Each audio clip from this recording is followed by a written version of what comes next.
মঈনুদ্দিন, আমার বাড়ি বগুড়া। বন্ধুরা, আমি আমার জীবনের গল্পটা শুরু করার শুরুতে আপনাদেরকে আমার পরিবারের ব্যাপারে জানিয়ে রাখি। আমার পরিবারে আমি আছি, আমার বাবা আছে, মা আছে, তাছাড়া রয়েছে আমার বড় একটা ভাইসহ ছোট একটা বোন। আমরা টোটাল 2 ভাই 1 বোন। আমাদের পরিবারটা বগুড়া শহর থেকে অনেক দূরে, কোনো গ্রামের এক নিম্ন মধ্যবিত্ত পরিবার। আমার বাবা পেশায় একজন কবিরাজ, শামসু কবিরাজ নামে। আমার বাবা আমাদের এলাকাতে ভীষণ পরিচিত। জিনে ধরা থেকে শুরু করে ভৌতিক যত ধরনের সমস্যা হোক, তাবিজ তুমান সহ সব কিছু সমস্যা আমার বাবা সমাধান করে। মানুষের কাছ থেকে অল্প কিছু টাকা নিয়ে আমার বাবা বিভিন্ন রোগের চিকিৎসাও করে। এইভাবে শামসু কবিরাজ নামে আমার বাবা আমাদের এলাকাতে ভীষণ পরিচিত একজন মুখ। আমি আমার জীবনের গল্পটা আমার শৈশব জীবন থেকে শুরু করি। আমার বাবা যদিও নাম করে একজন কবিরাজ ছিল, কিন্তু বাবা কখনোই প্রয়োজনের অতিরিক্ত কারো কাছ থেকে কোনো টাকা পয়সা নিত না। বাবা যথেষ্ট পরিমাণ নিষ্ঠাবান, সৎ এবং দায়িত্বশীল একজন মানুষ ছিল। যাই হোক, ছোটোবেলার দিনগুলো আমার ভীষণ ভালোই কাটে। আমি আমাদের বগুড়ার ওই গ্রামেরই কোনো একটা স্কুলে যখন ক্লাস 8-এ পড়ি, তখন আমার বড় ভাইয়া এসএসসি পরীক্ষা দিয়ে ফেলে। বড় ভাইয়া এসএসসি পরীক্ষা দেওয়ার পরে আমার মায়ের হঠাৎ করে বুক ব্যথা সহ পিঠে ব্যথা ওঠে। তো বুক আর পিঠে যখন ব্যথা ওঠে, তখন মাকে আমরা ডাক্তারের কাছে নিয়ে যাই। ডাক্তার তখন বলে যে আমার মায়ের নাকি হার্টে সমস্যা আছে এবং আমার মা ভারী কোনো কাজ করতে পারবে না। তো যেহেতু পরিবারে আমি, বড় ভাইয়া, ছোট বোন সবাই আছি, তাহলে এবং দাদা দাদিও আছে, তো এই পরিবার তো আসলে অনেক মানুষ। মায়ের পক্ষে ডাক্তার ডিরেক্টলি বলে দেয় যে মায়ের পক্ষে কোনোভাবে কোনো কাজ করা সম্ভব না। সেক্ষেত্রে আমার মা তখন সিদ্ধান্ত নেয় যে আমার বড় ভাইয়ার নাম রফিক ভাইকে বিয়ে করাবে। তো রফিক ভাইকে বিয়ে করাবে, তো ভাইয়া তখন মাত্র এসএসসি পরীক্ষা দিয়েছে, অনেক ছোট। এরকম একটা ছেলেকে বিয়ে করাবে, এটা এলাকার মানুষজন শুনেও খুব খারাপভাবে দেখতেছে যে এত কম বয়সে একটা ছেলেকে বিয়ে করাবে। কিন্তু ভাইয়াকে বিয়ে করানো ছাড়া ওই সময় আমাদের কাছে আর কোনো পথ ছিল না। ভাইয়াকে বিয়ে করাইতে হবে, কারণ তা না হলে আমাদেরকে না খেয়ে থাকতে হবে। ছোটো বোন তখন অনেক ছোট এবং আমিও মাত্র ক্লাস 8-এ পড়ি। তো বাবা আছে, আমাদের এখানে আবার অনেক রুগী আছে, অনেক সময় রুগীরা আসে বিভিন্ন রোগের চিকিৎসা নেওয়ার জন্য। তো তখন আসলে খুব বেশি কঠিন হয়ে পড়ে, রান্না বান্না থেকে শুরু করে বাসার যাবতীয় কাজের জন্য। পরে আমার বাবা করলো কি, যে ওইভাবে মায়ের কথা মতো সিদ্ধান্ত নিয়ে বিভিন্ন জায়গায় মেয়ে খুঁজতে শুরু করে। যাই হোক, অনেক পরে আমার বাবা আমাদের পার্শ্ববর্তী গ্রামের একটা মেয়েকে পছন্দ করে। ওই মেয়েটাও বয়স অনেক কম ছিল, আমার ভাইয়ের চেয়েও আরও প্রায় 1 বছরের ছোট। তো ওই মেয়েটার সাথে আমার বাবা তখন আমার ভাইয়ার বিয়ে ফিক্সড করে এবং মোটামুটি ধুমধাম করে পারিবারিকভাবে আমার ভাইয়ের সাথে ওই মেয়ের বিয়ে হয়। বিয়ে হওয়ার পরে আমার ভাবি তখন আমাদের পরিবারে আসে। তখন পরিবারের সদস্যের সংখ্যা বেড়ে গেল। ভাবি তখন কাজ টাজ করতো এবং আমি একটা ব্যাপার খুব খেয়াল করে দেখতাম যে আমার ভাবি এরকম একজন মানুষ ছিল, সকাল থেকে রাত পর্যন্ত হাড়ভাঙা পরিশ্রম করতো। ভাইয়ের কাজ, বাবার কাজ, আমার কাজ, মায়ের কাজ, দাদা দাদির কাজ, প্রত্যেকটা মানুষের কাজ ভাবি একাই সামলাতো এবং কখনো কোনোদিন ভাবি টায়ার্ড হতো না, কখনো বলতো না যে আমি এটা করতে পারবো না। রাত 12টা বাজেও ভাবিকে কোনো কাজের অর্ডার দিলে ভাবি তখন দৌড়ে এসে কাজ করতো। এত পরিমাণের ভালো মানুষ ছিল। যাই হোক, এরকম করে দিন আর রাতগুলো কাটতেছিল। কাটতে কাটতে তখন আমের সিজন ছিল। আমাদের গাছের আমাদের ঘরের উপরেই একটা আম গাছ ছিল, বিশাল আকারের একটা আম গাছ। তো দেখা যায় কি যে অনেক সময় যখন তুফান আসে, আমগুলো তখন অনেক বড় ছিল, যেহেতু টিনের ঘর ছিল। তো তুফান আসছিল এক রাতে, প্রচণ্ড রকমের তুফান। ওই তুফানে আম পড়তেছিল এবং বড় বড় আমগুলো ঠাস ঠাস করে টিনের চালের মধ্যে পড়তেছিল। আমি ঘুমিয়ে আছি, ভাবি ভাইয়া আরেক রুমে এবং বাবা মা অন্য রুমে ঘুমিয়ে আছে, দাদা দাদি আরেক রুমে। আমাদের ঘরটা কিন্তু অনেক বড়, কিন্তু একটু ভাঙা টাইপের, অতটা ভালো না। তো যখন এইভাবে আম পড়তেছিল, তখন বাবা আমাকে বলতেছে যে আমাকে বলে যে রোকন, একটু বাইরে গিয়ে আমগুলো নিয়ে আয়, এটা আমাকে বলে। তো আমার কাছে কোনো টর্চ লাইট ছিল না, হারিকেন ছিল। আমি তখন হারিকেনের আলো দিয়ে আম কুড়াইতে গেলাম। বাইরের দিকে আম কুড়াইতে আসতে আমি 1টা 2টা 3টা করে আম নিচ্ছিলাম ব্যাগের মধ্যে। এমন সময় হঠাৎ করে আমি সামনে দেখলাম যে অনেক বয়স্ক, মনে হয় যেন 100-র উপরে বয়স্ক একটা বৃদ্ধ বুড়ি বসে আছে আম গাছের নিচে।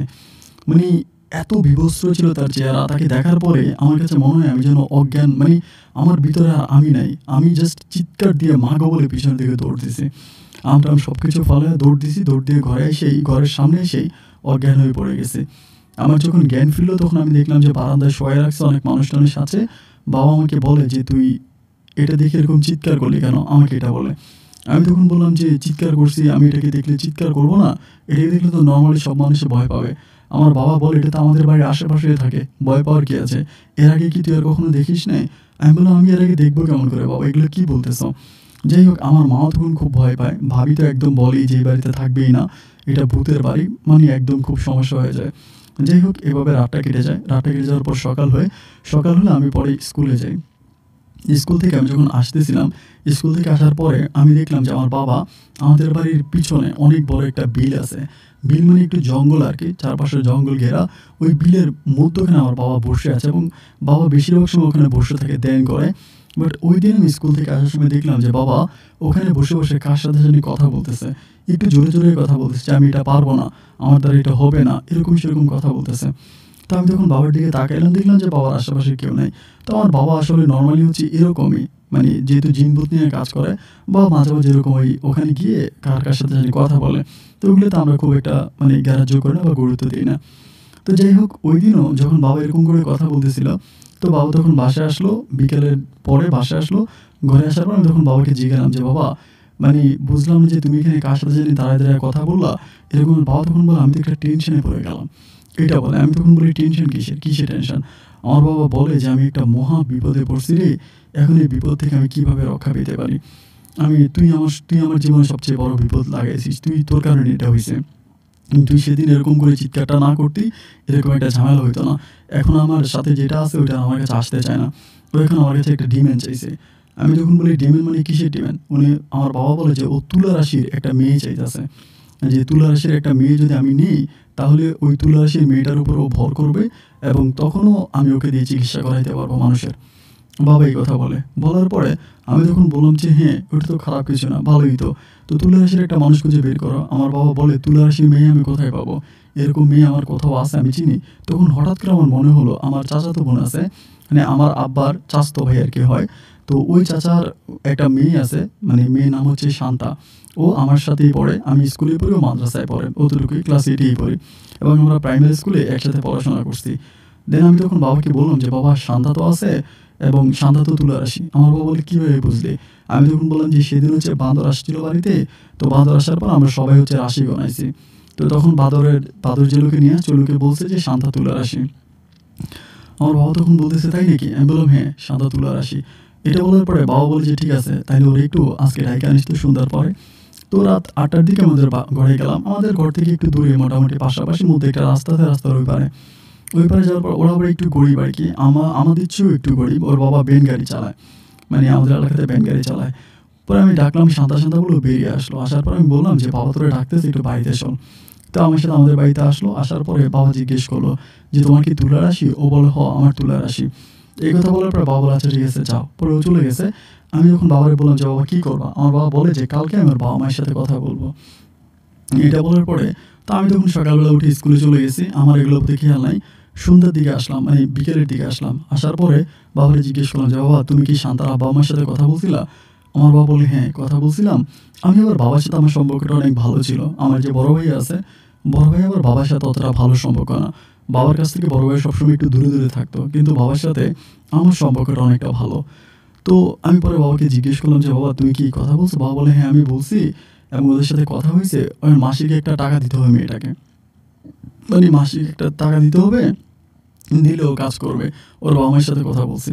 আমি তখন বললাম তাহলে তো ভালোই। আমার বাবা বলে সামনের শুক্রবার থেকে আমি ওরে নিয়ে বসবো।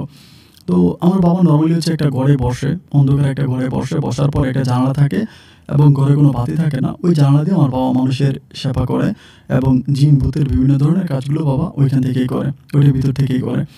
তো এমন অবস্থার ভিতরে তখন আমার বাবা করলো কি, ওরে ঠিক করলো। শুক্রবারে আমার বাবা কাজটা শুরু করলো হচ্ছে বেশিরভাগই মাগরিবের পরে। বাবা হয়তো সপ্তাহে 1 দিন কি 2 দিন বসে, এর বেশি বসে না। 1 দিন 2 দিন বসে, যত ধরনের রুগী আছে ওই 1 দিন 2 দিনে তাদের কাছ থেকে এগুলো শুনে তাদের কাছ থেকে, মানে জিনের কাছ থেকে ওষুধ নিয়ে 1 দিন 2 দিন পরে হচ্ছে মানুষকে দিয়ে দেয়। এরকম করে বাবা কাজ করে। তো যাই হোক, এরপরে আমার বাবা করলো কি, এই শুক্রবারের বিকেলবেলা মানে সন্ধ্যার দিকে এই শান্তাকে নিয়ে আসলো।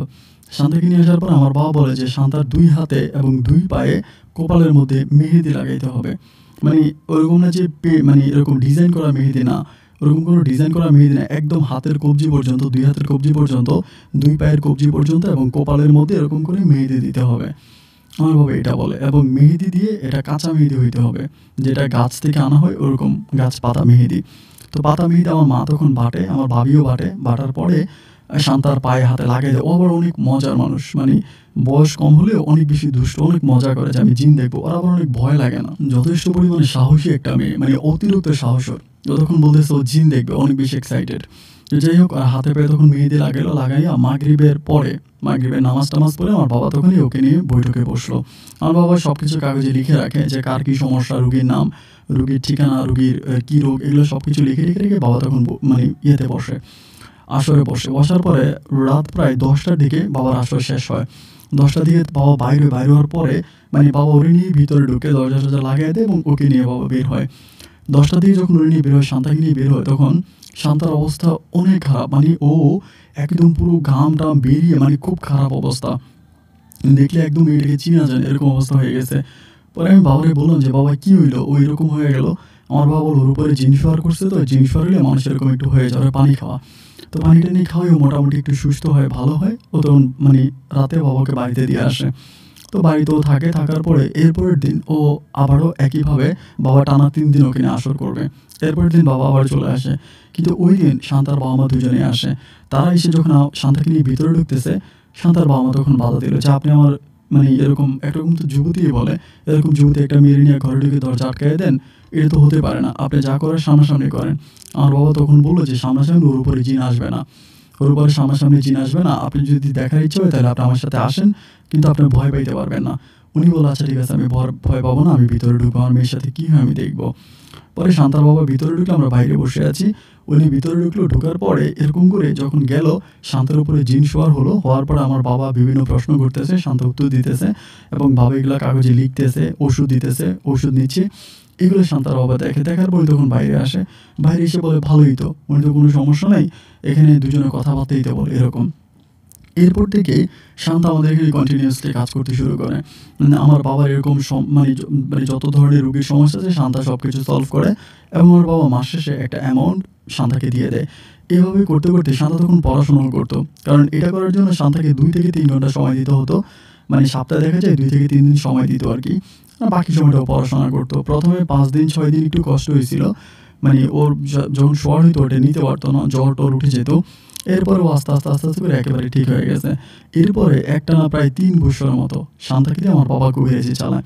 আমরা যখন এসএসসি পরীক্ষা দিই, শান্তা তখন এসএসসি পরীক্ষা দিবে, আমি এসএসসি পরীক্ষা দিয়ে ফেলি। দেওয়ার পরে আমি তখন আমাদের এলাকারই একটা কলেজে ভর্তি হবো।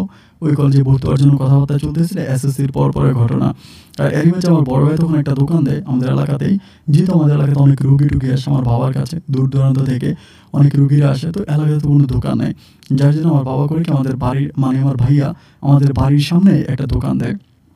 ওখানে চিপস, চানাচুর, বিস্কিট সহ সমস্ত রকমের পানীয় মানে পানি, কোকা-কোলা এগুলো আমার বাবা মানে ভাইয়া রাখে এবং বিক্রি করে। ভালোই বিক্রি হয়, দেখা যায় সকাল থেকে রাত পর্যন্ত রুগীরা থাকে, ওরা ভাইয়া দোকান থেকে অনেক খাওয়া দাওয়ার খায়। ওভাবেই চলতেছিল। তো এসএসসি পরীক্ষা দেওয়ার পরেই তখন হঠাৎ করে শান্তার একটা বিয়ের ঘর আসে। শান্তা কিন্তু অনেক সুন্দর হয়ে গেছে, আগে কিন্তু অতটা সুন্দর ছিল না, মানে দেহের গঠন তারপরে চেহারা অত সুন্দর ছিল না। কিন্তু আমার আব্বার সাথে কাজ করার পরে ওর অনেকটা মোটা হয়েছে এবং চেহারার মধ্যে যেন অন্যরকম একটা গ্লেজ মারে, মানে অনেক সুন্দর হয়ে গেছে, আগের চেয়ে অনেক বেশি সুন্দর। তো অমত অবস্থায় তখন ওর বিয়ের ঘর আসছে, ছেলে ইতালি থাকে এবং ইতালিতে নিয়ে যাবে, মানে এরকম মানে ব্যাপারটা ছিল এরকম। আমার বাবার এখানে নোয়াখালী থেকে একটা মানে রুগী আসছিল আর কি, মহিলা। ওই মহিলা আসছিল এবং মহিলা আসার পর মহিলা রাতের বেলায় আমার বাবার সাথে ছিল। মহিলার একটু বেশি সমস্যা, মানে চুলের মধ্যে জ্বর টর এরকম বড় ধরনের সমস্যা। তো এই সমস্যা থাকার কারণে ওই মহিলা তখন আব্বার সাথে ভিতরে ঢুকছে। ঢুকার পরে শান্তার উপরে জিনিস আর হয়েছে, তখন শান্তা সব কিছু বলছে। এগুলো বলার পরে তখন আমার মানে বাবা বললো ওই মহিলা আর শান্তার সাথে কথাবার্তা বলে মহিলার ভালো লাগছে এবং ওই মহিলা শান্তার আব্বা আম্মার সাথে কথা বলছে। কথা বলার পরে ওই মহিলা তখন সিদ্ধান্ত নেয় যে শান্তাকে উনি বিয়ে করে নিয়ে যাবে। এখান থেকে শান্তাকে উনি বিয়ে করানো ছেলের জন্য নিয়ে যাবে, ছেলে ইতালিতে থাকে। যেহেতু ওরা খুব গরিব, আর এর মাঝে কিন্তু আমার বাবা শান্তাদের অনেক টাকা পয়সা দিছিল। টাকা টুকা দেওয়ার কারণে কিন্তু শান্তাদের ঘর টর অনেক কিছু হয়েছে। আগে কিন্তু অনেক ভাঙা ঘর ছিল, এখন পাকা ঘর করছে, চারপাশে ওয়াল করছে, মোটামুটি অনেকটা একটা পরিবেশের মধ্যে আসছে। তো এইরকম মহিলা তখন অফার করে এবং মহিলার যে সমস্যা ছিল ওইটাও শান্তাই সমাধান করে। এবং শেষের দিকে ব্যাপারটা এরকম হয়ে গেছে যে শান্তা অনেক কাজ করতে পারতো, মানে শান্তা নিজেই অনেক কাজ করতো। আমার বাবা আসলে খুব একটা লাগতো না, ও নিজেই রুগীদেরকে নিত এবং রুগীদেরকে অনেক চিকিৎসাও নিজেই করতে পারতো। তো যাই হোক, এমন করতে করতে একটা পর্যায়ে ওই মহিলা যখন ওনার ছেলের জন্য শান্তাকে পছন্দ করলো এবং শান্তার বাবা মাও তখন সিদ্ধান্ত হলো যে শান্তাকে দিয়ে এই কাজ আর করাবে না। মানে শান্তাকে দিয়ে এই কাজ আর করাবে না, এরকম করে বলে। তো বলার পরে আমার বাবাকে বলে যে ওর সাথে আর আপনি এগুলো করেন না, এবং ওকে দিয়ে আর আমরা এগুলো করাবো না। এখন হচ্ছে মানুষও খারাপ বলে, আর যেহেতু একটা বিয়ের ঘর আসছে, ওই ঘরে আমরা আমাদের মেয়েকে বিয়ে দিয়ে দেবো। শান্তার আর কোনো ভাই বোন ছিল না, ওরা অনেক গরিব ফ্যামিলির মেয়ে ছিল, যার জন্য আমার বাবা বলেছে আচ্ছা ঠিক আছে, আমি ওকে হচ্ছে দিয়ে দেবো। তো আজকে লাস্টবারের মতো, দিন মঙ্গলবার ছিল, আমার বাবা বলেছে আজকে লাস্টবারের মতো আমি ওকে নিয়ে যাই, এবং আজকের কাজ কমপ্লিট হলে আমাকে দিয়ে দিব, আর কোনো সমস্যা নেই। এই কথা বলে আমার বাবা তখন হচ্ছে শান্তাকে নিয়ে বৈঠকে বসলো। মঙ্গলবার ছিল, বৈঠকে বসছে। বসার পরে আমার বাবার বের হইতেছে না। প্রতিদিন বাবা হচ্ছে বৈঠকে বসে, এবং বসে 9টা, খুব বড় জোর 10টা বাজে বেরিয়ে যায়। ওই দিন 12টার উপরে বেজে গেছে, আমরা সবাই বাইরে মানে দরজার সামনে দাঁড়িয়ে আছি, কিন্তু বাবা বের হয় না। 10টা বাজে বের হইতেছে না। যখন বের হইতেছে না তখন আমি বুঝতেছি না, আমরা সবাই মানে 11-12টা বেজে গেছে, বাবা বের হয় না। পরে বড় ভাইও ছিল, ভাবিও ছিল। তো বড় ভাবি তখন দরজা ঠকেছি, দরজাও খোলে না। ভিতর থেকে কোনো শব্দ নাই, মানে হয় না যে ভিতর থেকে কোনো শব্দ করলে তো বুঝতে পারতাম যে তারা ভিতরে আছে বা কিছু একটা, কোনো রকমের শব্দ নাই, ভিতরে কোনো রেসপন্স নাই। তো তখন খুব ভয় লেগে গেল যে কী ব্যাপার, ভিতরেও কোনো কথাবার্তা কেউ বলছে না, ভিতর থেকেও কোনো শব্দ শোনা যাচ্ছে না, আসলে ব্যাপারটা কি? তখন খুব ভয় কাজ করতেছে, আমার ভিতরেও ভয় কাজ করতেছে, বড় ভাইয়া, মা, সবাই অনেক ভয় পেয়ে গেছি। এবার একটা সময় যেহেতু টিনের দরজা ছিল, ভাইয়া তখন কী করলো, টিনের দরজা ভাঙলো, লাঠি এনে লাঠি দিয়ে খোঁচায় ভিতরে ভাঙলো। ভাঙার পরে দেখলো যে আমার আব্বা শুয়ে আছে, এবং শান্তা আমার আব্বার বুকের মধ্যে এরকম বসে আছে, এবং শান্তার চোখগুলো একদম লাল লাল, মানে লাল লাল আকার ছিল। দেখলে আসলে একদম ভয় পেয়ে যাওয়ার মতো অবস্থা, মানে গলা টলা পুরো শুকিয়ে গেছে। দেখার পরে আমার আবার ভাইয়া মোটামুটি আবার একটু বাবার কাছ থেকে একটু একটু শিখছিল আর কি প্রথম দিকে। তো ভাই আবার মন্ত্র জানতে গেলে ফুটো দেয় শান্তাকে। দেওয়ার পরে শান্তার মানে কোনো রকমের স্থিরতা আসতেছে না। পরে শান্তার কাছ থেকে শান্তাকে ধরে 2-3 জনে ধরে সাইডে নিই। এবার আমার বড় ভাই গিয়ে এলাকার লোকজন ডাকে, আমাদের গ্রামের এলাকার লোকজনে ডাকে, ডাইকা ভাইয়া লোকজন জড়ো করে সবাই নিয়ে আসে যে এরকম এরকম ঘটনা। তখন সবাই এসে শান্তাকে ধরে অনেক কষ্ট করে শান্তার হাত পা বাঁধে, মানে ওরে ধরে রাখা যায় না, ও লাথি মারে, ঘুষি মারে। আমি তখন বুঝতে পারলাম যে ওর সাথে ওইটা আছে, ওইটা যায় না। পরে বাবাকে নিচ থেকে এনে বাবাকে বাইরে নিয়ে বাবার মুখে পানি টানি দেওয়ার পর বাবার জ্ঞান ফিরে পরে বাবা বলে শান্তা কই? আমি বললাম যে শান্তা তো ঘরে আছে, ওরা বাইরে রাখছি, এখন কি হয়েছে বাবা? বাবা তখন বলে সর্বনাশ হয়ে গেছে, এখন ওই খারাপ, আমি তো ওই জিনটার ওর কাছ থেকে সরাইতে পারতেছি না, ওইটা তো যাচ্ছে না। ওইটা বুঝে গেছে যে শান্তার কাজ করবে না, ওই শান্তার আজকেই শেষ, এটা বুঝে গেছে, বুঝে আর ওর কাছ থেকে এটা সরতেছে না, এমন ওর সাথে এটা আছে। আমি তখন বললাম যে তাইলে কী করবো? বাবা বললাম আমি যতই মন্ত্র দিলাম, যতই কিছু করলাম, কাজ হলো না, আমি ওকে পারতেছি না। তো একটা কাজ কর, আমার ঘরের মানে আমি যে খাটে ঘুমাই, খাটের নিচে একটা দেখবে পানির বোতল আছে, ওই পানির বোতলটা নিয়ে আয়। আমি তখন দৌড়ে গেলাম, ওই পানির বোতলটা নিয়ে এসে বাবার হাতে দিলাম। বাবা তখন উঠলো, ওই পানির বোতলটা একটা গ্লাসে নিল, নিয়েই ওই রুমে ঢুকলো, ঢুকে আলো টালো জ্বালাইলো, মানে লাইট জ্বালালো, কারেন্টের লাইট জ্বালিয়ে শান্তার মুখের মধ্যে এরকম পানির ছিটকাগুলো দিচ্ছে, এবং ও সাথে সাথে মানে ভালো হয়ে গেছে। পরে ভালো হয়ে যাওয়ার পর আব্বুর মানে রুম থেকে বাইরে আনলো, আনার পরে এই রুম থেকে বাইরে আনলো জাস্ট 2-3 সেকেন্ড পরে এটা আবার চলে আসছে। ও আবার হচ্ছে চিল্লা ফেলা শুরু করছে, ওরে কেউ ধরে রাখতে পারে না, এমন অবস্থা।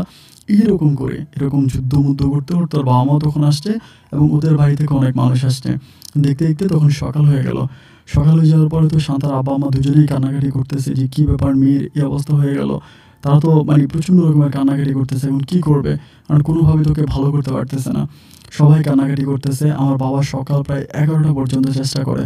আব্বার এক পরিচিত লোক আছে আমাদের ওই বরগুনার দিকে থাকে, ওনাকেও নিয়ে আসে, উনি সব মন্ত্রতন্ত্র পড়েন না, এটা এই ছেড়ে দেয়, এই ধরে, এই ছাড়ে, এই ধরে, মানে জাস্ট 2 মিনিটের জন্য চায়, আবার ধরে বসে। এবং তাবিজ তো উনিও পড়াইতে পারে না, তাবিজ পড়াইলে ওগুলো ছিঁড়ে ফেলে দেয়, কোনোভাবে ঠিক রাখা যাইতেছে না। এবার বাবা তো খুব টেনশনে পড়ে গেছে, আর এদিক দিয়ে শান্তার বিয়ে ঠিক হয়ে গেছে, ওইখানে নোয়াখালীর মহিলা বিয়ে করে নিয়ে যাবে ওকে। ওরা তো পারিবারিকভাবে অনেক প্রস্তুতি নিয়েছে, এখন কি করবে? মানে বাবা তখন কোনোভাবেই বুঝতে পারতেছে না যে কোন ওয়েতে যাওয়া উচিত, মানে কি করা উচিত। খুব কান্নাকাটি, বাবাও খুব টেনশন করতেছে। দেখতে দেখতে সেদিনও সন্ধ্যা হয়ে যায়, বিকেল গড়িয়ে সন্ধ্যা হয়, বাট ওর কোনো উন্নতি নেই, কোনো রকমের উন্নতি নেই, যেরকম ছিল এরকমই। এবং সেইও সারা রাতে ওর উপরে এই চালান দিতেছে, ও ঘুমায় যায়, ঘুম থেকে আবার উঠে আবার চালান দেয়, আবার উঠে আবার চালান দেয়। দেখতে দেখতে সেই রাতটাও কেটে গেল।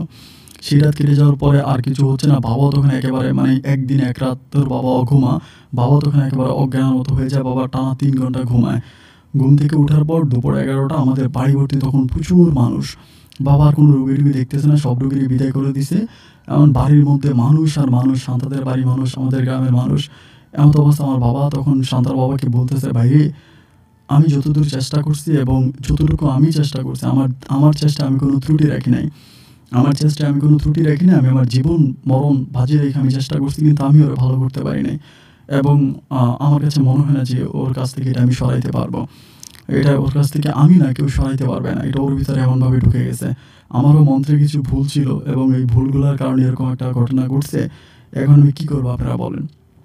এই কথা বলার পর তো শান্তার বাবা-মা দুজনেই কান্নাকাটি শুরু করে যে, "না, এটা কেমন কথা? এটা হতে পারে না।" তখন শান্তারে তখন পর্যন্ত আমরা বাইন্ধা রাখি। পরে রাতের বেলায় শান্তার বাবা-মা তখন এলাকার লোকজন ডাকে। এলাকার যে গণ্যমান্য লোক আছে, দরবারি কারবারি লোক আছে, সবাইকে ডাকে এবং ডেকে বলে যে এই ঘটনা। তখন আমাদের উঠানে দরবার বসে।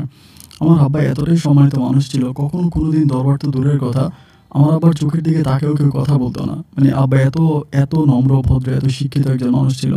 আমার বাবাকে এক কথায় সবাই ভয় পাইতো, প্রচুর ভয় পাইতো যে বাবার মুখের উপরে কেউ কখনো কথা বলতো না।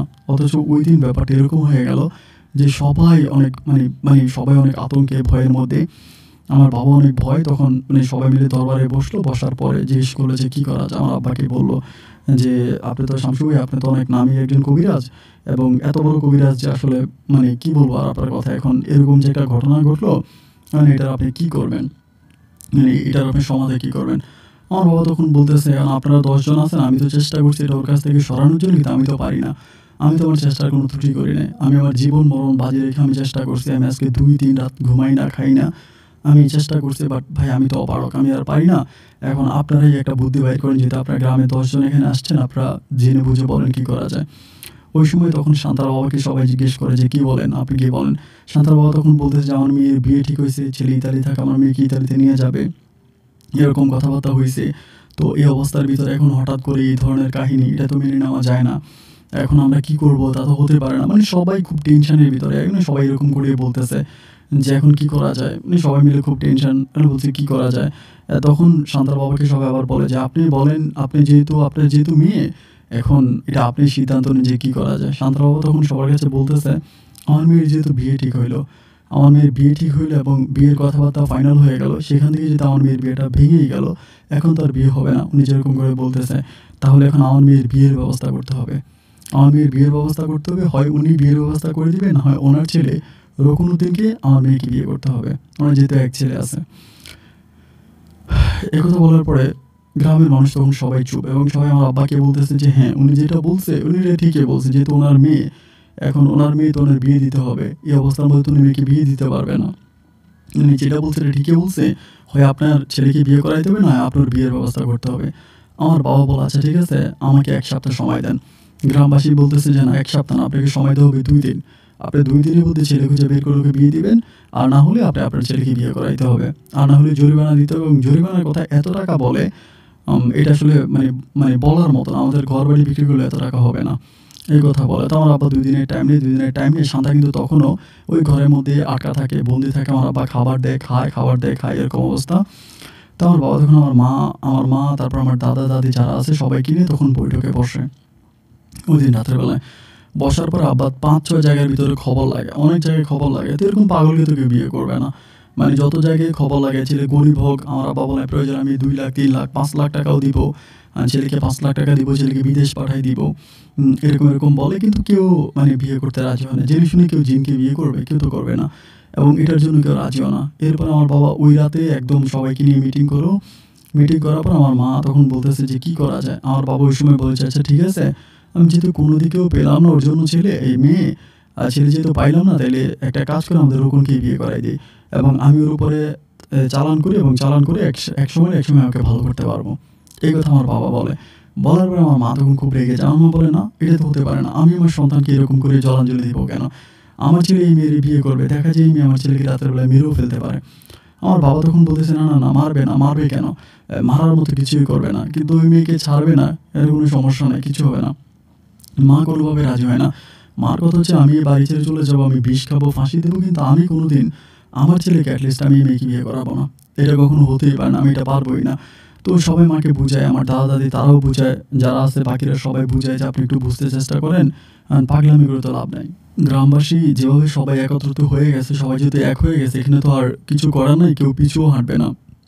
ওরে আমার বিয়ে করাই লাগবে, ওরে আপনার ছেলেকে বিয়ে করাই লাগবে। এরকম করে আমার বাবা ২-৩ টাইম ওভার হয়ে যায়, কোনো কিছু করতে পারে না। ২ দিন পরে বাবা তখন আমার বিয়ের আয়োজন করে। মা তখন খুব রাগান্বিত, মানে মা একদম কথাই বলে না যে এটা কোন ধরনের কথা?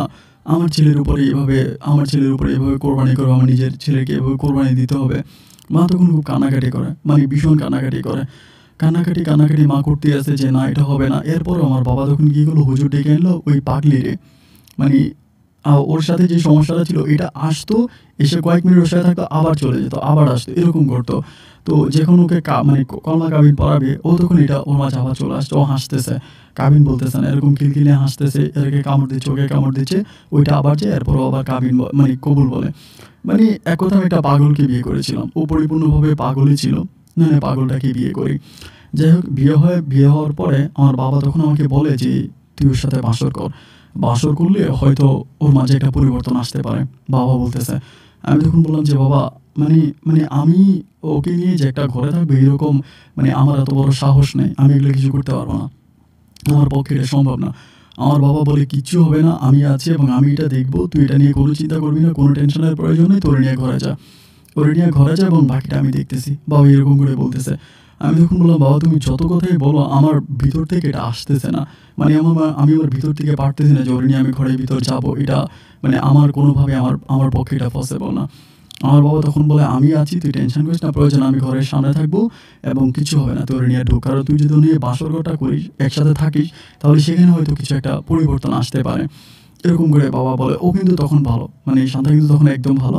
আমি তখন ওরে মানে রুমে নিয়ে গেলাম, রুমে নিয়ে যাওয়ার পরে দরজা আটকাইলাম না, দরজা এমনি মানে দিয়ে রাখলাম যে তোর সাথে শুভ জাস্ট পরিস্থিতি বুঝবো। বাবা আমাকে বলছে দরজা লাগাইস না, তো আমিও দরজা লাগাই না, পরে ওকে নিয়ে শুইলাম। শোয়ার পরে ও তখন আমার দিকে তাকিয়ে আছে, খুব ভালো করেই কথা বলতেছে, মানে খুব সুন্দর করে কথা বলতেছে, দেখো আমার লাইফটা এরকম হয়ে গেল, আমি তো কখনো এটা চিন্তা করি নাই যে তোমার সাথে আমার বিয়ে হবে। ও কিন্তু বুঝে, সব কিছু বুঝে, যখন ভালো থাকে তখন ও সব কিছু বুঝে যে এখন আমার কি হবে, আমি এটা থেকে কিভাবে রক্ষা পাবো, এরকম করেও কথা বলতেছে খুব ভালো করে, একদম খুব স্মুথলি আমার সাথে কথা বলতেছে। কথা বলতে বলতে মানে আমাকে বলে যে তুমি আমার মাথার একটু টিপে দাও, আমি তখন মাথারও টিপে দিতেছি, ওর হাত টিপে দিতেছে। আমি তখন বলি জান তুমি চিন্তা করো না, আমি যদি তোমাকে বিয়ে করছি, তুমি আমার বিবাহিতা বউ, আমি তোকে কখনো অসম্মান করবো না, আমি তোকে অনেক ভালো রাখবো এবং তোমার জীবনে যত প্রবলেম আছে আমি তোমার সব প্রবলেম সলভ করবো, তোমার লাইফে কোনো প্যারা থাকবে না। মানে এরকম সেরকম বলে আমি জাস্ট তাকে মানে একটু মানে আদর ভালোবাসি দিয়ে আমি কাছে এনে তাকে জাস্ট বোঝাচ্ছিলাম। এমন করতে করতে মানে হঠাৎ করে মানে এইসব ভালো কথা চলতেছে, ভালো কথার মধ্যে ও হঠাৎ করে আমাকে বলতেছে তুমি কি আমাকে ১ গ্লাস রক্ত এনে দিবা, ডাইরেক্ট। আমি তখন বললাম এটা কী বলতেছো, রক্ত? আমাকে বলে হ্যাঁ আমাকে ১ গ্লাস রক্ত এনে দেও। আমি তখন বললাম আমি রক্ত কোথায় পাবো? তখন আমার বললো তোর শরীরে রক্ত আছে না, এটা বলে তখন আমার এই ঘাড়ের মধ্যে কামড় দিয়ে দেয়। এমনভাবে কামড় দিয়ে ধরে, মানে মানে আমার আসলে বলার মতো কোনো ভাষা নেই। আমি মনে হয় আমার শরীরে যত শক্তি আছে সব শক্তি দিয়া একটা ধাক্কা মারছি, অনেক কষ্ট করে ধাক্কাটা মাইরা আমি তখন দৌড় দিয়ে ঘর থেকে বেরোয়, দরজা টান দিয়ে বেরোয়, বাবারে বলছে বাবা এই তখন আমার এই ঘাট দিয়ে রক্ত বেরোতেছে। বাবা তখন বলে কী হয়েছে? আমি বললাম যে এই ঘটনা, আমার কাছে রক্ত চাইছে। এখন আমি বললাম আমি রক্ত কই? বাবা তখন বলে তোমার শরীরে তো রক্ত আছে, বলে কামড়ে। আমার বাবা বলে বুঝছি না, তার সাথে শোয়া হয়ে গেছে। বাবা তখন ভিতরে ঢুকছে, দৌড়ে ভিতরে ঢুকে বাবা ওই পানিটা নিয়ে ছিটে হাতে টাতে ধইরা ঠান্ডা করছে, এটা চলে গেছে। আমার বাবা বলে তুই ওর সাথে ঘুমা। আবার যাই, আমি বললাম না আমার জীবন থাকতে আমি ওর কখনো কোনো দিন ওর কাছে যাব না। আমি ওকে বিয়ে করছি ঠিক আছে, আমার বিবাহিতা বউ, বাট আমি ওর কাছে যাব না, আমি কখনোই ওর কাছে যাব না, আমি ওর সাথে থাকবো না। এই কথা আমি আমার বাবাকে বলেছি, না এটা কখনোই সম্ভব না, আমি ওর সাথে থাকবো না, এরকম করি। তো এরপরে আস্তে আস্তে আস্তে আস্তে যখন ভালো হয়, মানে এই ২-৩ দিন কেটে যাওয়ার, বাবা মা আবার আসে, আইসাও মেয়েকে দেখে, মানে সব কিছু দেখে দেখে দেখে তারা আবার যায়। ও তো ঠিক তখনই ওরকম রোগী হয়ে আছে, ওরকমই রোগী। এরকম করে দিন আর রাতগুলো কাটতেছে, বাট আমি ওই সময় আসলে বুঝতে পারতেছিলাম না যে আমার কী করা উচিত বা আমি কী করতে পারবো। ওর এরকম দুঃখ যন্ত্রণা দেখে যখনই ওকে এটা ছেড়ে দেয়, মানে ওর কাছ থেকে এটা দূরে যায়, বাট তখনই ও নিজের গায়ে নিজে অনেক আঘাত করে, মানে অনেক এটা সেটা পরে। আমার বাবা বলে তুই এই দোয়া পর, ওই দোয়া পর, অনেক দোয়া দরুদ পর, অনেক কিছু করে, বাট কাজ হয় না। মানে এটা কেন কাজ হয় না এটা কেউ বলতে পারে না। অনেক কিছু করছে আমার আব্বা আমার এলাকাতে ১ কূপ দিয়ে একটা গরু পর্যন্ত কাটছে। গরু কিনে এনে, মানে সাদা কালো কালারের গরু কিনে এনে বাবা ১ কূপ দিয়ে মানে গরুর কল্লা মানে আলাদা করে দিয়েছে, আলাদা করে তারপরে এটাও মানুষকে খাওয়াইছে, মানে এলাকার গরিব মিসকিন মানুষদেরকে রান্না করে খাওয়াইছে, অনেক কিছু করছে, খাসি কোরবানি করছে, অনেক কিছু করছে, বাট কোনোভাবে এটার কোনো কাজ হয় না বা কোনোভাবে কিছু করতে পারে না। তো এরকম করে দিনের রাতগুলো কাটতেছে। আমি প্রায় 6 মাসের মতো ওর সাথে সংসার করি। সংসার করি বলতে ওই যে এক রাতে ওর সাথে শুইছিলাম, এরপর থেকে আর কোনোদিন ওর সাথে ঘুমাই না। ওই ঘরের মধ্যে ওরা আটকায় রাখে। রাতের বেলা আমরা নিয়ে খাবার-টাবার দেই। ও তখন ভালো হয়, মন্ত্র-টন্ত্র পড়ে এরকম। 6 মাস পরে ও মনে হয় একটু, একটু করে ভালো হইছে। মানে আগে যেরকম পাগলামি করতো, এটা সেটা ভাঙাভাঙি করতো, চিল্লাচিল্লি করতো, এরকম করে না। একটুখানি সফট হয়ে গেছে, একটু কোল্ড এরকম, মানে একটু ভালোর পথে আসছে। তা আমি তখন ওর সাথে মিশি, এরকম করে ওর সাথে কথা বলি, এরকম থাকতেছি। তো ওইটা ওর সাথে তখন কন্টিনিউয়াসলি থাকতেছে। মানে একদম কন্টিনিউয়াসলি আসে, কিন্তু কোনো ঝামেলা করে না। যে কাউকে মারা, কামড় দেওয়া, পাগলামি করা ওরকম কিছুই করে না, এমনি আসে। থাকতে, থাকতে একদিন ওইটা মানে ওই জিনটাই তখন আমাকে বলতেছে, মানে বিকেলবেলা এরকম মাগরিবের কিছুক্ষণ আগে, আবার ওর সাথে আমি দিনের বেলায় কথা বলতাম, দিনের বেলায় ঘুরতাম। দিনের বেলা ওর সাথে আমি থাকতাম, শুধু রাতের বেলায় থাকতাম না।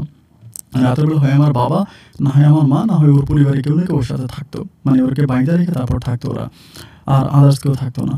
তো ওইদিন মাগরিবের কিছুক্ষণ আগে আমি আমাদের এখানে বসে আছি উঠানের মধ্যে। ও তখন পাশে বসে আছে। আমি জানি ওইটা ওর সাথে আছে। আমার দোস্ত আমাকে বলতেছে যে, আমাকে বলে, "রোকন একটা কথা বলবো?" আমি বললাম যে, "কি?" পরে আমাকে বলে, "তুমি কি বুঝতেছো আমি কে?" আমি বললাম, "কে?" ওর নাম ছিল লালন। মানে ওই যে জিনটা ওর সাথে ছিল, জিনের নাম ছিল লালন। ও আমাকে বলে যে, "আমি লালন।" আমি তখন বললাম যে, "হ্যাঁ, ভালো কথা। তো লালন কী হইছে?" তা আমাকে বলে যে, "আমার একটা তুমি যদি একটা কাজ করো তাহলে তুমি অনেক বেশি টাকার মালিক হয়ে যেতে পারবা। অনেক বেশি টাকার মালিক হবো।" আমাকে এটা বলে। আমি তখন বললাম যে, "কী কাজ করলে আমি অনেক বেশি টাকার মালিক হবো?" পরে বলে, "তুমি শান্তাকে মেরে ফেলো।" মানে এই কথাগুলো শান্তাই আমাকে বলতেছে আরকি। ওর ভিতরে জিনটা লালন আমাকে বলতেছে। শান্তা হয়ে বলতেছে যে, "তুমি আমাকে মেরে ফেলো। তুমি যদি আমাকে মেরে ফেলো, শান্তাকে মেরে ফেলো, তাহলে আমি তোমাকে অনেক ধন সম্পত্তি দিব। তোমাদের কোনো অভাব থাকবে না। এবং আমি তোমাকে একটা স্বর্ণের টুকরা দিব। মানে স্বর্ণের একটা অনেক বড় স্বর্ণের মুকুট, রাজাদের যে মুকুট ওরকম একটা বড় মুকুট আমি তোমাকে দিব। এটা প্রায় 10-15 কেজির মতো এরকম।" তা আমি তখন বললাম যে, "মানে স্বর্ণ রাজাদের মুকুট 10-15 কেজির মতো হয় নাকি? 10-15 কেজি মাথায় দিয়ে কেউ হাঁটতে পারে?" পরে বলে, "না, এটা তো রাজারা স্টাইল করে বানায় রাখছিল।" ও বলতেছে, খুব স্মুথলি বলতেছে যে, "রাজারা স্টাইল করে বানায় রাখছে। অ্যান্ড ওইটা হচ্ছে মানে আমি তোমাকে দিয়ে দিব, তবে তুমি শান্তাকে মেরে ফেলো।" এই কথা আমাকে ও বলতেছে, মানে লালন বলতেছে। আমি তখন বললাম যে, "আচ্ছা ঠিক আছে, আমি দেখি, আমি সিদ্ধান্ত নেব।" আমাকে বলে, "তুমি তা আমাকে জানাবা। জানালে কিন্তু আমি ওইখানে, এটা আছে বাংলাদেশেরই কোনো একটা জায়গায় আছে, আমি তোকে নিয়ে যাবো। যদি আমার কথা বিশ্বাস না করো আমি তোকে ওখানে নিয়ে দেখাবো।" আমি তখন বললাম, "আচ্ছা ঠিক আছে।" এই কথা বলে দেন ওর রুমে গেল। ওর হচ্ছে ওইদিন ওর একটা মামা ছিল, দুঃসম্পর্কের এক মামা। ওই মামা ওইদিন আমাদের বাসায় আছে। তো খাওয়া দাওয়া করার পরে আমি তখন কী করলাম, আমাদের বারান্দায় গিয়ে বসে আছি। বসে, বসে মানে ঘুম আসতেছিল না। তো পরিবারে এরকম প্রবলেম, ঘুম আসে। ওইখানে চুপচাপ বসে আছি। হঠাৎ করে দেখলাম যে বাবা পিছন থেকে আসছে। আইসা আমারে বলতেছে, "কিরে রোকন, ঘুমাবি না?" আমি বললাম যে, "বাবা ঘুম আসতেছে না। তোমার আমি মনে মনে খুঁজতেছিলাম। খাবার খাওয়ার সময় চাইছিলাম বলার জন্য, কিন্তু শান্তার মামা ছিল এইজন্য বলতে পারিনি। আমার তোমার সাথে একটা জরুরি কথা আছে।" আমার বাবা বলে, "কী কথা?" বললাম যে, "পুকুর ঘাটে চলো।" বাবা বলে, "না, যে রাতের বেলায় পুকুর ঘাটে যাওয়া ঠিক হবে না। তো এখানে আমাকে বল।" আমি তখন বললাম যে, "বাবা এই ঘটনা, আজকে তো লালন আমাকে এটা বলছে। বলতেছে আমাকে একটা স্বর্ণের মুকুট দিবে। এটা নাকি বাংলাদেশের কোনো একটা জায়গায় আছে। ওইখান থেকে আমাকে এটা দিয়ে দিবে, কিন্তু আমরা যদি শান্তাকে মেরে ফেলি। শান্তাকে মেরে ফেললে দিয়ে দিবে।" বাবা বলে, "তুই কী বলিস? সিরিয়াসলি?" আমি বললাম যে, "হ্যাঁ বাবা, আমাকে খুব ভালো করেই বলছে যে আমাকে এটা দিয়ে দিবে, এবং যদি আমি শান্তাকে মেরে ফেলি তাহলে এটা আমাকে দিয়ে দিবে, কিন্তু শান্তাকে আমার মেরে ফেলতে হবে।" আমার বাবা বলে, "তুই হঠাৎ করে এটা..." বাবা তখন একটু মানে মানে ইয়ে হয়ে গেল। হয়ে বাবা বলল, "আমাকে একটু চিন্তা করতে দে।" আমার পাশে, মানে আমি লম্বা টুলে বসেছিলাম। বাবা তখন আমার পাশে বসলো। আমার বাবা কিন্তু সবসময় পাঞ্জাবি পরে থাকতো। অলওয়েজ পাঞ্জাবি পরা অবস্থায় থাকতো। বাবা তখন বসে, বসে অনেকক্ষণ পরে আমারে বলতেছে যে, "আমি লালনের সাথে অনেক বছর ধরে, মানে জিনটার সাথে আমি অনেক বছর ধরে ওকে দিয়ে আমি সমস্ত রকমের কাজ-টাজ করাই, এবং আজকে এতগুলো বছর ওর সাথে আমি আছি। ওরে আমার খুব বিশ্বাস হয়। মানে ও কখনো আমার সাথে বেইমানি করছে। আমার জীবনে একটাই বেইমানি করছে, শান্তাকে ধরে আর ছাড়ে নাই। এটা হয়তো ও করছে, কিন্তু এছাড়া ও যে কথা দেয় কিন্তু কথা রাখে। ও যে কথা দেয় কথা কিন্তু ও রাখে। ও কিন্তু সত্যি দিবে।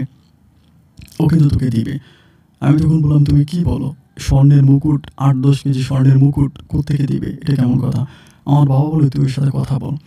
ওর সাথে কথা বল, অ্যান্ড কথা বলে তুই বল, তুই আগে এটা ওরে বল যে আমাকে আগে মুকুটটা দেখাও। যদি দেখাও তাহলে আমি তোমার কথা শুনবো। অ্যান্ড আমি তোমার কথা শুনবো, এবং আমি হচ্ছে তোমার সাথে, মানে তোমাকে ইয়ে করবো। মানে আমি ওই শান্তাকে মেরে ফেলবো। তুই এটা বল। এই কথাগুলো তুই বল।" আমি তখন বললাম যে, "আচ্ছা ঠিক আছে বাবা, আমি তাহলে এটাই করবো।" এরপরে দেন এই বাবার সাথে এই কথা বললাম। বলার পরে ওই রাতটা আমি ঘুমাইলাম। আমি আলাদা রুমে ঘুমাই। সকালবেলা আবারও ঘুম থেকে উঠছে। মানে শান্তা উঠছে। ওইটা গোসল-টোসল করতেছে। ওর সাথে তখনও কন্টিনিউয়াসলি থাকে। মানে ওকে একটা সেকেন্ডের জন্য ছেড়ে যায় না। গোসল করার পরে আমি তখন তারা ডাক দিছি যে শান্তা এদিকে আসো। আমাকে বলে শান্তাকে, আমি তো লালন এটা বলে। আমি তখন বললাম ঠিক আছে তুমি লালনের দিকে আসো। এই বলে আমি তখন পুকুর ঘাটের দিকে ওরে নিয়ে গেলাম। নিয়ে গিয়ে বলতেছি যে লালন, তুমি যে আমাকে যে কথাটা বলছিলা যে গতকালকে এরকম এটা কি সত্যি? আমার বলে হ্যাঁ সত্যি। আমি বলছি তোমাকে, তুমি বিশ্বাস করো না, আমি তোমাকে নিয়ে দেখাইতে পারবো। এরকম একটা মুকুট আছে আমার এক বড় আমাদের জিনদের মধ্যে এক বড় উনি রাইখে গেছে এবং উনি মারা গেছে। উনি নাই, উনি মারা গেছে এবং এটা আমি তোমাকে দিয়ে দেবো। এটা প্রায় ৮-১০ কেজির মতো অনেক বড় একটা মুকুট এবং এটা তুমি হচ্ছে নেও এবং তুমি শান্তাকে মেরে ফেলো। আমি যখন বললাম যে শান্তাকে মেরে ফেললে তোমার লাভটা কী? মানে তুমি কেন শান্তাকে মেরে ফেলতে চাচ্ছ?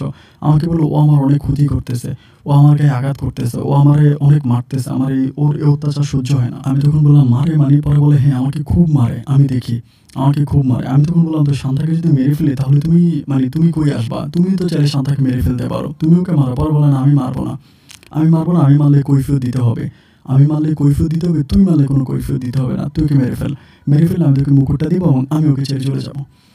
তা আমি তখন বললাম যে ঠিক আছে তুমি এমনি ওকে ছেড়ে চলে যাও, আমি ওকে এমনি মেরে ফেলবো, তুমি চলে যাও। বলে না তুই ওকে মেরে ফেললে আমি চলে যাবো। তো আমি তখন চিন্তা করতেছিলাম যে কী বলতেছে, মানে আমি আসলে কিছুই বুঝতে পারতেছি না। পরে আমি বলি যে তুমি কি আমাকে মুকুটটা দেখাইতে পারবা? যদি মুকুটটা দেখাইতে পারো তাইলে আমি হচ্ছে ওরে করবো, মানে আমি ওকে মেরে ফেলবো, কথা দিলাম।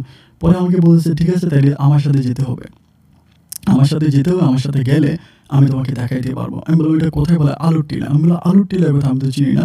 বলে এটা খাগড়াছড়ির ওইদিকে, মানে ওই খাগড়াছড়ি পার্বত্য এলাকা, ওইখানের মধ্যে এটা আছে। আমি তোমাকে ওইখানে নিয়ে আমি তোমাকে দেখাইতে পারবো। ওই একটা পাহাড়ের কথা বলছি, ওই পাহাড়ে আছে।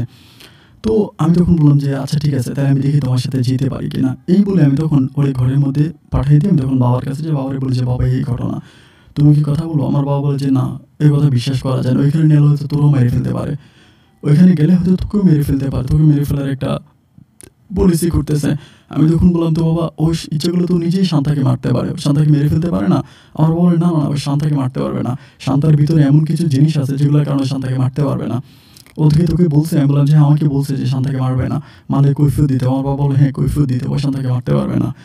এখন তুই দেখ কোনো মতে ভুলিয়ে ভালিয়ে সম্পদটা নিতে পারিস কিনা, শান্তাকে মেরে ফেলার কথা বলে সম্পদটা তুই কোনোভাবে নিতে পারবি কিনা, এই কথা আমার বাবা আমাকে বলে। আমি তখন বললাম ঠিক আছে এটা নিয়ে তুমি চিন্তা করো না, অ্যান্ড আমার দৃঢ় বিশ্বাস যে আমি এটা নিতে পারবো, মানে ওর সাথে যেভাবে কথা বলছি।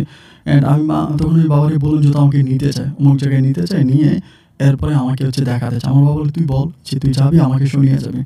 আমি বললাম যে তোমাকে শুনিয়ে যাবো, তুমি আসো, এসে তুমি ডিরেক্টলি কথা বলো। বাবা বলে ঠিক আছে। পরে বাবা সব আসার পরে বাবা তখন বাবা একটু রাগ আর কি, কথা বলে না খুব একটা ওর সাথে, যেহেতু এটা ওর একটা বেইমানি করছে, শান্তাকে তোরে আর যায় নাই, এই জন্য বাবা খুব একটা কথা বলে না। পরে বাবা ওই দিন এসে কথা বলেছে লালন যেটা বলছে এটা কি সত্যি?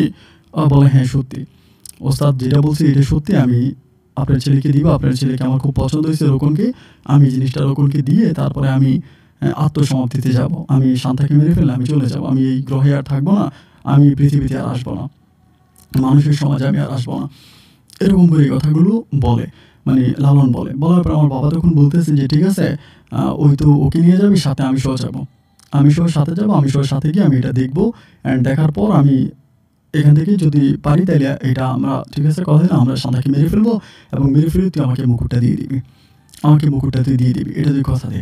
আমার বাবা বলে ও তখন বলা আছে ঠিক আছে তাহলে আমাকে ওই পাহাড়ে নিয়ে চলো, এবার তোমরা গাড়ি দিয়ে যাও যেভাবে যে আমার সাথে চলো, গেলে আমি ওইখানে গেলে আমি তোমাকে এটা সরাসরি দেখাইতে পারবো। আমার বাবা তখন বলে যে ঠিক আছে আমরা শান্তাকে এখানে রেখে যাই, শান্তাকে তো নেওয়ার দরকার নাই, তুমি শান্তা থেকে বের হয়ে তুমি অন্য কোনোভাবে ওইখানে আসো, আমরা যাই, এরপরে তুমি এসে আমাদেরকে এটা দেখাই দাও। ওই তখন বলছে যে না আমি এভাবে মানে শান্তাকে নিতে হবে, শান্তাকে সাথে করে নিতে হবে, শান্তার সাথেও যাবে, আলাদা যাবে না, ওরকম করে শান্তাকেও গাড়ি দিয়ে নিতে হবে, এটা বলে মানে একদম সামনাসামনি কথা হচ্ছে। তা আমার বাবা বলে আচ্ছা ঠিক আছে। পরের দিন আমার বাবা তখন সকালবেলা আমাকে বলে যে তুই চল, এবং আমি জানি লালন যেটা বলে লালন এটা করাই, ওর কাছে আমার এরকম কিছু আছে, এর আগে আমার অনেকবার এই কথাটা বলছিল যে একটা মুকুট আছে, আমার মুকুটটা দেবে বলছিল, পরে আর দেয় নাই, মানে বিভিন্ন ঘটনার কারণে আর দেওয়া হয় নাই, কিন্তু এখন হয়তো এই শান্তার ঝামেলা নিয়ে আমরা হয়তো মুকুটটা নিতে পারি, তুই এই কাজটা কর, আমার বাবা বলে। আমি তখন বললাম ঠিক আছে তাহলে চলো। এর পরের দিনে আমি আর আমার বাবা তখন আমাদের কাছ থেকে একটা প্রাইভেট কার ভাড়া করি, শান্তার বাবা আমাদের বললাম যে শান্তাকে আমরা ওইখানে একটা কবিরাজ দেখাতে নিয়ে যাবো। একটা বড় মাপের একজন কবিরাজ আছে, ওই কবিরাজ দেখাইতে নিয়ে যাবো। আমার বাবা কিন্তু ওই সময় কোনো কাজ টাজ করে না, আমাদের কিন্তু টাকা পয়সাও খুব কমে গেছে, মানে আমরা চলতে পারতেছি না আর কি, খুব অভাবে আছে। ওই যে বড় ভাইয়ের দোকান দিয়ে যেরকম চলা যেরকমই চলতেছে, আর ওরকম তো আগের মতো বাবার কাছে কোনো রুগী টুগিও আসে না এই সান্তালি সমস্যার পরে, তাহলে তো আর মানে কোনোভাবে ইনকাম হচ্ছে না। তো যাই হোক, এরপর একটা বাবা প্রাইভেট কার ভাড়া করে আমরা তখনই বগুড়া থেকে সরাসরি হচ্ছে ওই আলুর টিলার উদ্দেশ্যে রওনা দিই এবং যাওয়ার পথে আমাদের অনেক সমস্যা হয়, মানে অনেক সমস্যা হয়। শান্তার সাথে যখন এটা থাকে তখন ঠিক থাকে, ভালো থাকে, সমস্যা নাই, কিন্তু শান্তার কাছ থেকে যখন এটা একটু সরে, মানে কয়েক মিনিটের জন্য সরে, তখন আমাদের গাড়ি অনেক সমস্যা করে। আবার ঠিক হয়ে যাই হোক, অনেক ঝামেলা টামেলা করে আমরা ওই আলু টিলা পর্যন্ত যাই। অনেক সময় লাগে ওইখানে যাওয়ার পরে, আলু টিলার ওইখানে যাওয়ার পরে ও তখন বলে যে এটা নিয়ে যাবে, মানে আমাদেরকে খুব নর্মালি নিয়ে যায়। আমরা ওখানে খাওয়া দাওয়া করি, ও খায় আর গরুর মাংস দিয়ে ভাত খায়, ভাত টাত খাইয়ে তারপর ওইখান থেকে আমরা রওনা দিই একদম দুর্গম পাহাড়ে, মানে দুর্গম পাহাড়ে ওইখানে যেতে হবে। আমাকে বলে যে ওইখানে গেলে ওইটা আমাকে দেখাবে, এরকম করে বলে। তো আমরা একটা সীমারেখা পর্যন্ত যাই, ওই সীমারেখার পর্যন্ত, মানে বাবার যেরকম বাবার একটা সীমারেখা আছে, ওই পর্যন্ত গিয়ে বাবার ভিতরের দিকে যায় না। বাবা বলে আমার এই এই এই সীমানার পরে আমি এর ভিতরে যেতে পারবো না, বাবা এটা বলে। তো তখনই ওর সাথে যেটা আছে লালন তখন বলছে, ঠিক আছে ওস্তাদ আপনি আইসেন না, আমি আপনার ছেলে রোকনকে নিয়ে ভিতরে যাই, আপনি আমার উপর বিশ্বাস রাখেন, রোকনের কিছু হবে না, এটা বলে।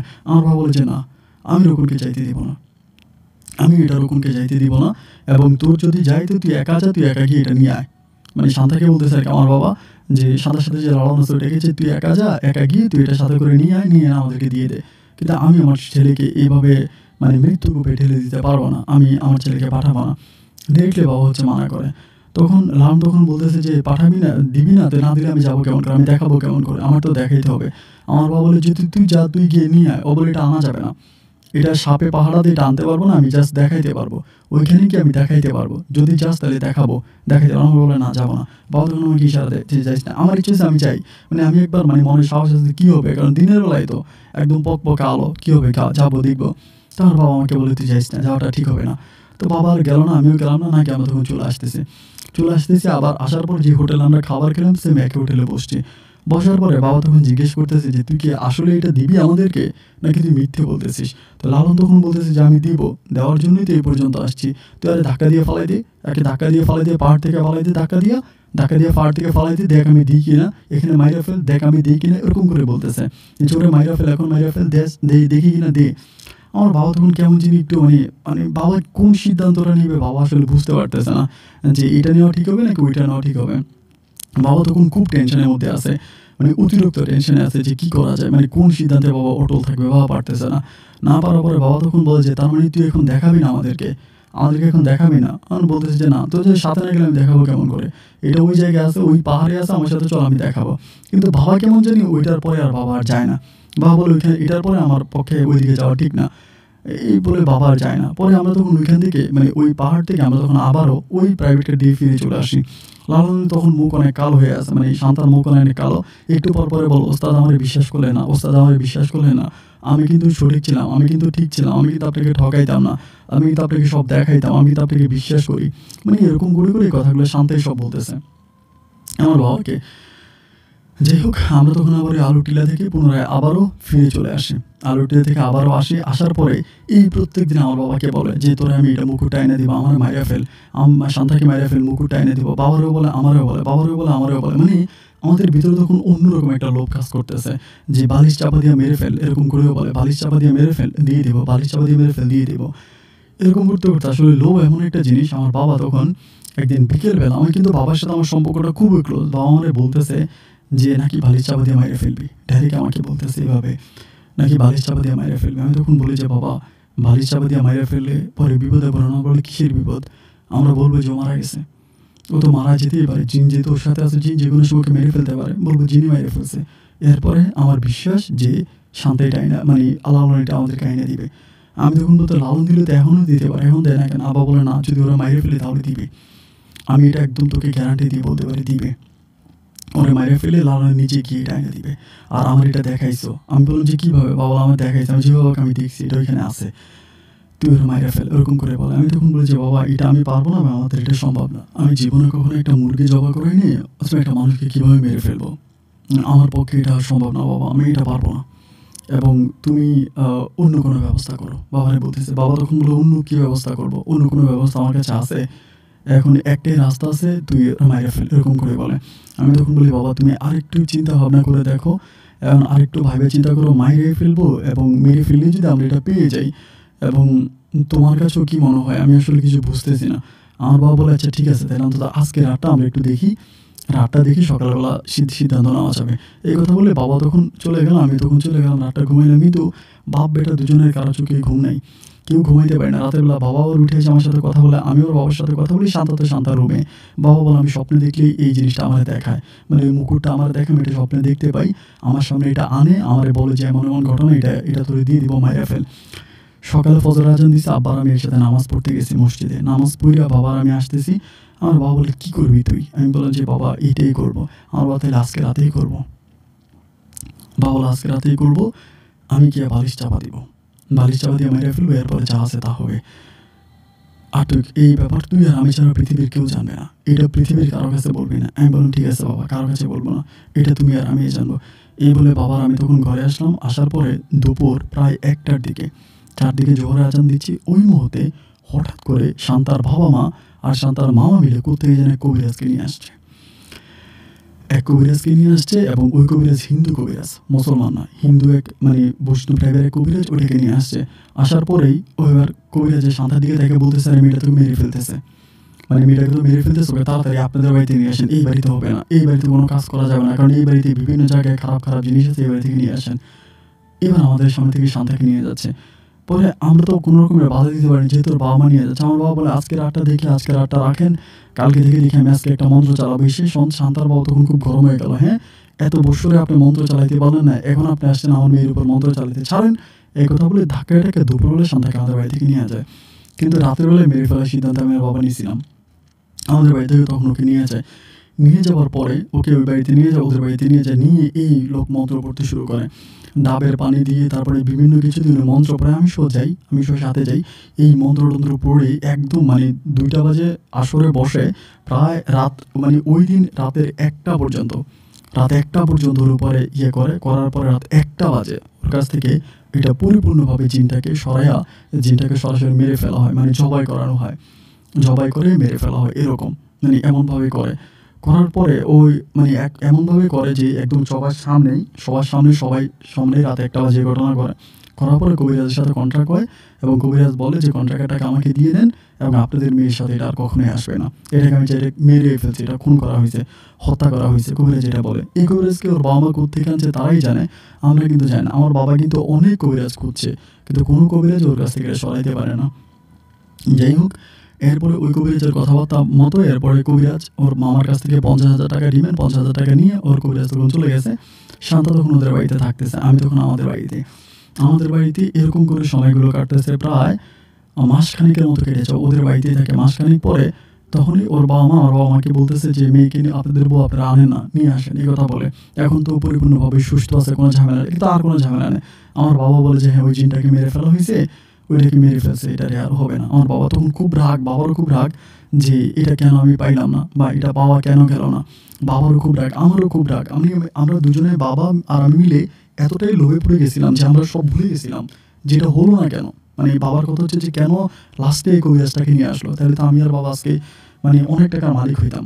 আমরা এই জিনিসটাকে যদি আমরা ওকে মেরে ফেলতে পারতাম, তাহলে আমরা এই ইয়েটা পেতাম, মুকুটটা পাইতাম। এই জন্য বাবার আমার মনে খুব কষ্ট যে এটা কেন হইলো, এটা কেন পাইলাম না, এটা পাওয়া গেল না।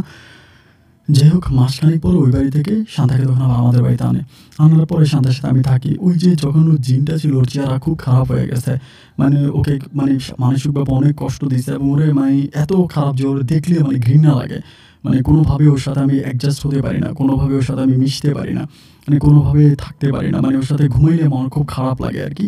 এরকম করতে করতে প্রায় 15-16 দিনের মতো ওর সাথে থাইকা এবার আমার কাছেও ভালো লাগতেছে না। পরিবারের অনেক অভাব, টাকা পয়সাও নাই, বড় ভাই এরকম, বাবা এরকমভাবে মানে অসহায়ের মতো পড়ে আছে। 15-16 দিন পরে আমি তখন বললাম যে দূর, আমি এই এলাকাতে থাকবোই না।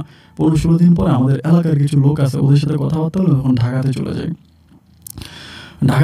ঢাকাতে গিয়ে একটা রাবার ফ্যাক্টরিতে চাকরি করি, মানে প্লাস্টিকের একটা ফ্যাক্টরিতে চাকরি করি। ওইখানে একটা ফ্যাক্টরিতে গিয়ে ওইখানে চাকরি করতেছি। করতে প্রায় 1 বছর মতো এখানে কাজ করি। আমি আর পরিবারের সাথে তেমন কোনো যোগাযোগ রাখি না, তো মাঝে 2-3 মাস পরে একবার আসি, শান্তার সাথে থাইকা যাই, ওরকমই। তো আমার আর শান্তাকে ভালো লাগে না। আর ওকে যে কাবিন করা হয়েছিল ১০ লক্ষ টাকা কাবিন দিছে। তো আমার পক্ষে এই ১০ লক্ষ টাকা পরিশোধ করাও সম্ভব না যে এত টাকা দিয়ে ওরা আমি ছাড়বো, এটাও পারতেছি না। তো তখন ওইখানে রাবার ইয়েতে কাজ করতে করতে আমার একটা সংস্থার সাথে পরিচয় হয়ে যায়, মানে একটা খারাপ টাইপের সংস্থাটা ছিল ঠিক এরকম, তারা বাংলাদেশের বিভিন্ন মেয়েকে ইন্ডিয়াতে পাচার করতো, ইন্ডিয়া থেকে তারপরে ইউরোপে পাচার করে নিয়ে যাইতো এবং ওইখানে খারাপ কাজে ব্যবহার করতো। ওইরকম একটা সংস্থার সাথে আমি তখন পরিচিত হয়ে যাই। তারা গার্মেন্টসের বিভিন্ন মেয়েদেরকে টার্গেট করে। ওই সংস্থার মাঝে অনেকগুলো ছেলে থাকে, মানে অনেক ছেলে থাকে যারা মেয়েদের সাথে প্রেম করে ভালোবাসে, বিশেষ করে গার্মেন্টসের মেয়েদেরকে টার্গেট করে। গার্মেন্টসে থাকা শিক্ষিত যে মেয়ে, মানে গার্মেন্টসে থাকা সুন্দরী যে মেয়েগুলো আছে, এরকম সুন্দরী মেয়েদেরকে টার্গেট করে, বা গরিবের সুন্দরী মেয়ে ওগুলোকে টার্গেট করে ওদের সাথে রিলেশন তৈরি করে এবং যেভাবে পারে জোর জবরদস্তি করে ওদেরকে কিডন্যাপ করে তারপরে মানে পাচার যারা করে তাদের কাছে দিয়ে দেয়। মানে এরকমভাবেই হচ্ছে ওরা কাজগুলো করে, মানে সব কিছু মিলে। তখন আমার কাছে মনে হলো যে মানে আমার কাছে কেন জানি আমার মাথায় জিনিসটা চলে আসলো যে শান্তার জন্য তো আমরা সব হারাইলাম, এই শান্তার জন্য আমার জীবনটা নষ্ট হয়ে গেল, আমি বিয়ে করতে পারলাম না, এমন একটা জিনকে বিয়ে করে আমার জীবনটা পুরো নষ্ট। লাস্টের দিকে আমি আর বাবা মুকুট পাইতে চাইছিলাম এবং ওর জন্য মুকুটটাও হারাইলাম, এটাও পাইতে পারলাম না। এখন আমাদের ঘরে বসে আমার মাথার উপরে বসে এরকম কিছু করতেছে, না আমি ওকে রাখবো না, আমি ওকে এই সংস্থার কাছে বিক্রি করে দিব। তাদের সাথে কথা হয়েছে যে তারা আমাকে মাত্র 2 লাখ টাকা দেবে। আমার কথা হচ্ছে 2 লাখ টাকা দেখ আর 1 লাখ টাকা দেখ, যাই দেখ, আমি ওই আপদ যদি আমার কাছ থেকে বিদায় করতে পারি তাহলে অনেক ভালো, আমার আর কোনো টেনশন নেই, আমি ওকে বিদায় করি, এখান থেকে আমি মানে বেঁচে যেতে পারলে বাঁচি। এই বলে আমি তখন আমাদের এলাকারই বগুড়ারই আরও 2টা মেয়েকে টার্গেট করছি, তারা গার্মেন্টসে চাকরি করে। ওই 2টা মেয়েকে আর শান্তাকে মিললে আমি তখন ওই মানে ইয়াটার কাছে দিয়ে দিব, মানে ওই সংস্থার কাছে দিয়ে দিব আর কি, ওদের কাছে দিয়ে দিব। ওই 3টা মেয়ে মিলে আমাকে 6 লাখ টাকা দিবে, আমাকে 6 লাখ টাকা দিবে, দিলে পরে আমি ওদেরকে মানে সাপ্লাই দিয়ে দিব। আমি শান্তার ছবি দেখাইছি আর বাকি 2টা মেয়ের ছবি দেখাইছি, তো তারা পছন্দ করছে, ঠিক আছে এরকমই কথা, আমি মেয়ে ডেলিভারি দিব, তারা আমাকে টাকা দিবে। ওইরকম করে ওই লোকদের সাথে আমার কথাবার্তা সব কিছু ফুল অ্যান্ড ফাইনালি হয়ে গেল। অ্যান্ড আমি এবার শুধুমাত্র মাল ডেলিভারি দিয়ে টাকা নিব। তো আমি তখন শান্তাকে বললাম যে শান্তা, মানে ফোনেই কথা হচ্ছে, ফোনের মাধ্যমে বললাম যে তুমি যে ওখানে পড়ে আসো, পড়ে থাকে তো কোনো লাভ নাই, আব্বা মা দুজনেই অভাবী মানুষ, বড় ভাইয়া কোনো মতে দোকান করে সংসার চালায়, ভাবিরও বাচ্চা কাচ্চা আছে, একটা কাজ করে তুমি ঢাকাতে চলে আসো, ঢাকাতে আসলে তুমি ঢাকাতে সেখানে চাকরি করবা এবং তুমিও কয়টা টাকা পাবো, আমিও কয়টা টাকা পাবো। আমার টার্গেট হচ্ছে যে আমি বলবো যে হারাই গেছে বা কিছু একটা বলবো আর কি ওর পরিবারের কাছে, এরকম তুমি এখানে চলে আসো। তো ওরা যেমনি বলছিল আমার সব কথা শুনছে, আমার আব্বার কাছ থেকেও টাকা নিচ্ছে। আব্বা তখন আমার গালাগালি করতেছে, আমি তো আব্বারও বলি নাই, মানে এই কাজটার ব্যাপারটা আমি বাবাকেও বলি নাই, কারণ আমার কথা হচ্ছে আমি ব্যাপারটা এই কাজটা আমি সম্পূর্ণ গোপনে করবো, আমি কাউকে জানাবো না, আমি খুব গোপনে কাজটা করবো, কাউকে আমার বলার প্রয়োজন নেই, আমি নিজে নিজে কাজ করব। এই বলে আমি তখন কী করলাম, আমার মানে ওর মানে বললাম, আমার হচ্ছে শান্তারে তখন বললাম যে তুমি আব্বার কাছ থেকে টাকা নিয়ে চলে আসো।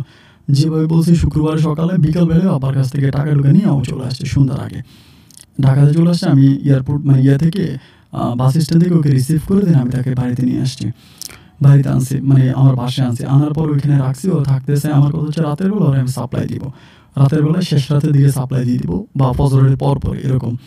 তো পরে ফজরের আজানের কিছুক্ষণ আগে ওই দিন আমার সাথে আসছে, আমার জন্য অনেক খাবার টাবার নিয়ে আসছে, মানে আমাদের বাড়ি থেকে রান্না বান্না করে অনেক খাবার টাবারও নিয়ে আসছে আমার জন্য। তো এগুলো আনছে, আমি খাইছি।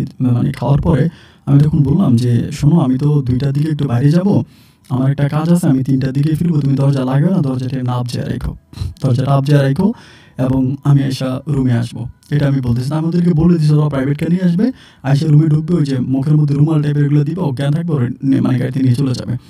আর আমার বাসাটাও ছিল ওরকমই, আমি ওরকম জায়গার পাশে রাখছি, একদম রাস্তার পাশেই, যাতে কোনো সমস্যা না হয়, বের করতে পারে। তো 2টার দিকে আমি তখন তারা বললাম যে 2টার দিকে আমি একটু কোম্পানির দিকে যাবো, তুমি দরজা খোলা রেখে ঘুমাইবে, সমস্যা নাই। তো 2টার দিকে আমি দেখলাম, যখন ঘুম থেকে উঠলাম দেখলাম যে ও ঘুমায় আছে, মানে ও ঘুমায় আছে, আমি তো ওরা ডাকলাম না। আমার রুমের মধ্যে কিন্তু ওরকম কোনো মাল সামানও নেই যে অনেক এসে মাল ডালাছে, এরকমও না।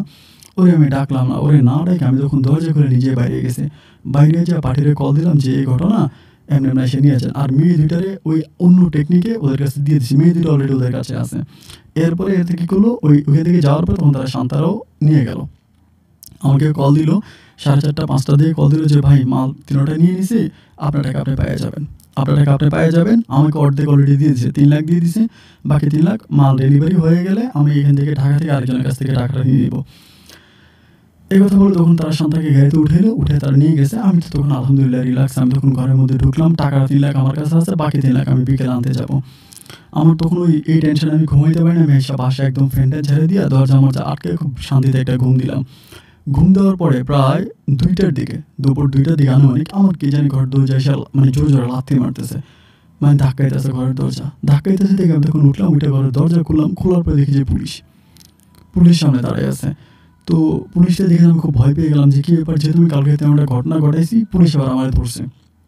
আমাকে ধরছে, ডাইরেক্ট হ্যান্ডকাপ পরে ভিতরে ঢুকে বলছে তুই মানে কাদের সাথে কাজ করিস, তোর চালানে কারা কারা আছে, তুই কার কাছ থেকে টাকা নিবি এটা বলে। তো আমি যার কাছ থেকে টাকা নিবি আমি তার নাম বলে দিই, কারণ যেহেতু আমি বুঝতে পারছি যে পুলিশের কাছে জানতে পারছি ওরা ধরা খেয়ে গেছে, ওরা প্রায় যতগুলো মেয়ে ছিল সবগুলোই ধরে ফেলছে। তো পরে আমি নাম বলে দিচ্ছি যে অমুক জায়গায় অমুক জনে আমার এইভাবে বলে অমুক জনের কাছে ওই গেছে, গিয়ে ওই লোকেরও ধরছে। ওনার বাড়ি ছিল কুমিল্লাতে, ওই লোকেরও ধরছে। ধরার পরে আমাদের টিমে টোটাল আমরা 5-6 জনের মতো, আমি যাদেরকে চিনতাম সবার ঠিকানা বলছে, সবগুলারে মানে আমার সাথে গিয়ে ধরছে। ওই দিনের মধ্যে অভিযান চালাইছে, অভিযান চালিয়ে সবগুলোরে ধরছে। ধরার পর আমার জেলে ঢুকিয়ে দিচ্ছে। ওই টাকাটা আমি রুম থেকে আনতে পারি নাই, 3 লাখ টাকা আমার রুমের মধ্যে ছিল, জানি এই টাকা পরে কে নিয়েছে, আমি রুমে তালাও মারতে পারি নাই। আমার থানাতে ঢুকিয়ে দিল যে পাচারকারী হিসেবে, এই কথাগুলো ঢুকিয়ে দিল। আমার মানে কোন মামলা দিছে কী দিছে আমি কিছুই জানি না। প্রায় মাসখানেক হয়ে গেছে আমার সাথে কেউ দেখা করতেও আসে না। আমার বাবা মা, আমার বউ, আমার আত্মীয় স্বজন কেউ, আমার শ্বশুর বাড়ির লোকজন কেউ আমার সাথে দেখা করতে আসে না। মানে 1 মাসের মতো পাক্কা কেটে গেছে, 1 মাস পর আমার সাথে কেউ দেখা করতে আসে না। আমি কী করবো বুঝতে পারতেছি না। পাক্কা 2.5 মাস কেটেছে, আমাকে ওখান থেকে কোর্টে চালান করা হয়। কোর্টে চালান করে তখন আমি কোর্টে থাকি, আমার একটা সাজা নির্ধারণ করা হয়, ওইখানে থাকি। থাকার পরেই প্রায় 2.5 মাস পরে একটা লয়ার আমার সাথে দেখা করতে আসে, একটা উকিল, ঢাকার স্থায়ী একটা উকিল। উনি আমার বউয়ের নাম বলে যে শান্তা আক্তার এরকম এরকম আপনার জামিন নিছে, এটা বলে। তো শান্তা আক্তার আমার বউ আমার জামিন নিছে, এটা কি বলে? মানে আমি যে বউকে বিক্রি করে দিলাম আর সে বউ আমার জামিন নিল, জামিন নেওয়ার টাকা বা কোথায় পাইল? তো উকিলের সাথে আমাকে উকিল সব কিছু কাগজপত্র ডকুমেন্ট নিয়ে যেদিন আমাকে ছাড়াই দিয়ে নিয়ে আনবে, ওই দিন উকিল আর শান্তা আসছে। শান্তা একটা সাদা শাড়ি পরে আছে, মানে সাদা কাপড়, লাইক দাফনের কাপড় মতো দেখে আমার খুব ভয় লাগতেছে। আইসা আমাকে তখন এখান থেকে বের করছে। বের করার পর আমি বের হয়েছি, হওয়ার পরও আমার একটা বাসায় নিয়ে গেছে। মানে ওরই পরিচিত আর কি, সম্ভবত কেমন করে ওদের আত্মীয় হয় আমি জানি না। ওই বাসা আমাকে নিয়ে গেছে, ওইখানে আবার মানে ছেলে মেয়ে আছে, অনেকে আছে, ওইখানে নিয়ে গেছে। নিয়ে যাওয়ার পরে ও রুমে দরজাটা আটকাইছে। দরজাটা আটকাইয়া আমার বলতেছে যে মানে একটা চাকুর মতো এটা আমার হাতে দিল, দিয়া বলতেছে যে আমার গলার মধ্যে পোঁছ দে, এরকম করে বলতেছে। আমি তখন বললাম শান্তা তুমি আমার মাফ করে দাও, ওরকম করে পা চেপে ধরছি যে তুমি আমার মাফ করে দাও। আসলে মানে আমি বুঝতে পারতেছি না যে এটা কীভাবে কী হয়ে গেল। মানে আমি আসলে মানে অনেক বেশি লোভে পড়ে গেছিলাম, এবং লোভে পড়ার কারণে আমি এই কাজটা করছি। বাবা আমাকে বলে তোমার বাবা আমাকে একটা বারের জন্য জেলে গেছিল তোমার বের করার জন্য, তোমার কোনো খবর নিয়েছিল? যখন জানতে পারছি যে তুমি আমারে বিক্রি করে দিছো, আমারে পাচার করছো, এটা জানতে পারার পরেই তখনই তোমার বাবা মা কোনোদিন তোমার কোনো খবর নেয় নাই, তোমার কোনো খোঁজ নেয় নাই। আর আমি কখনো তোমার নাম বলিও নাই। ওইখানে যে মেয়েগুলোর ধরছে 9টা মেয়েকে একসাথে ধরছে, ওই যে 2টা মেয়েকে তুমি পাচার করছে, 2টা মেয়ে তোমার নাম ঠিকানা বলছে, আমি কিন্তু বলি নাই। আমি ওই মেয়েগুলোর কাছে জানতে পারছি যে তুমি এদের সাথে জড়িত, তুমি বিক্রি করছো, আমি এটা জানতে পারছি। আমি কিন্তু পুলিশকে কিছুই বলি নাই। ওই মুহূর্তে আর নিজেকে ধরে রাখতে পারলাম না। মানে যে বউকে আমি বিক্রি করে দিলাম, যে বউয়ের আমি এত বড় ক্ষতি করলাম, অথচ সেই বউ আমাকে জেল থেকে ছুটে নিয়ে আসলো। এবং খুব কষ্ট হচ্ছিল তখন, খুব খারাপও লাগতেছিল। যাই হোক, ও রান্না বান্না করলো, খাওয়া দাওয়া করে আমার সাথে খাইলাম। খাওয়া দাওয়া করে যখন ঘুমাইতে গেলাম, ওই দিন সর্বপ্রথম আমার বউয়ের প্রতি আমার একটু ফিলিংস আসছে যে আমি ওর সাথে কোনো রকম একটা শারীরিক সম্পর্ক করবো, স্বামী স্ত্রীর সম্পর্ক করবো। ওই টার্গেট করে যখন ওকে আমি ধরলাম, ঘরে ড্রিম বাতি জ্বলতেছিল, যখন আমি ওর কাপড়টা টান দিলাম, কাপড়টা খুললাম, ঠিক ওই মুহূর্তে আমি হঠাৎ করে ওর মানে পেটের বাম পাশটা এরকম কাটা দেখতে পেলাম। কাটা দেখতে পারবো আমি খুব অবাক হয়ে গেলাম যে কী ব্যাপার, তোমার এখানে কাটা কেন? আমার কি কোনো ভেবে টিভে হয়েছিল, আমার কোনো বাবু হয়েছিল? এরকম করে বলি। ও আমাকে বলে না, বাবু হয় নাই, এটার ভিতরে লাখ টাকা দামের একটা জিনিস ছিল, ওইটা বিক্রি করছি। আমি বললাম পেটের মধ্যে লাখ টাকা দামের জিনিস মানে বুঝলাম না। আমাকে বলে লাখ টাকা দামের একটা জিনিস ছিল, ওইটা বিক্রি করেই তোমারে বের করছি। আমি তখন বললাম মানে? ও বলে আমি কিডনি বিক্রি করছি। আমি বললাম কার জন্য? ও বলে তোমার জন্য। আমি বললাম আমার জন্য কেন কিডনি বিক্রি করলো? ও বলে টাকা কে দেবে? আমি তোমার বাবার কাছে টাকা চাইছি, বলছি জায়গা বিক্রি করে টাকা দেওয়ার জন্য, তোমার বাবা টাকা দেয় নাই। বাবা মায়ের কাছে গেছে, বাবা মা আমাকে ঝাড়ু দিয়ে পিঠে ঘর থেকে বের করে দিছে। বলতেছে যে ছেলে তোকে বিক্রি করে দিয়েছে খারাপ জায়গায়, তুই সেই ছেলেকে বের করার জন্য আমাদের কাছে টাকা চাচ্ছিস। কারো কাছে টাকা পাই নাই, সবশেষ বাধ্য হয়ে নিজের কাছে যে সম্বলটুকুন আছে ওইটা বিক্রি করছি। ওইটা বিক্রি করিয়ে উকিল ধরে আমার এই বোনের মাধ্যমে তোমাকে বের করে আনছি। আমার তখন মনে হচ্ছিল যে আমি যদি একটু বিষ পাইতাম তাহলে আমি এই বিষটা খেয়ে আমি নিভৃতে চলে যেতাম। আমার মতো খারাপ মানুষ তো এই দুনিয়াতে থাকার কোনো অধিকার নাই। আমার মতো একটা খারাপ ছেলে এই পৃথিবীতে কেন বেঁচে থাকবে বুঝতে পারতেছিলাম না। ওর পাটা ধরে হাউ মাউ করে কান্নাকাটি করছি যে বউ আমার আমার ভুল হয়ে গেছে, তুমি ওরা মাফ করে দাও। আমি বুঝতে পারি নাই যে তুমি তুমি নির্ঘাত একজন ফেরেশতা। খুব কান্নাকাটি করলো, ও খুব কাঁদলো আমাকে জড়াই ধরে। এরপর থেকে আমাদের নতুন সংসার শুরু হলো। আমি গার্মেন্টসে চাকরি নিলাম, ও তখন গার্মেন্টসে চাকরি করতো। দুজনে মিলে টোনাটুনির একটা সংসার। আজকে আমাদের প্রায় 6 বছর হলো আমরা সংসার করতেছি। আমার 2টা ছেলে আর একটা মেয়ে আছে। আমরা দুজনেই ঢাকাতেই থাকি, মিরপুরে আমাদের বাসা। আমরা স্বামী স্ত্রী মিলে মিলে প্রতি রাতে আপনার একটা একটা করে গল্প শুনি। আপনার গল্পগুলো শুনে ঘুমাইতে যাই, কখন যে ঘুমিয়ে বুঝতে পারি না।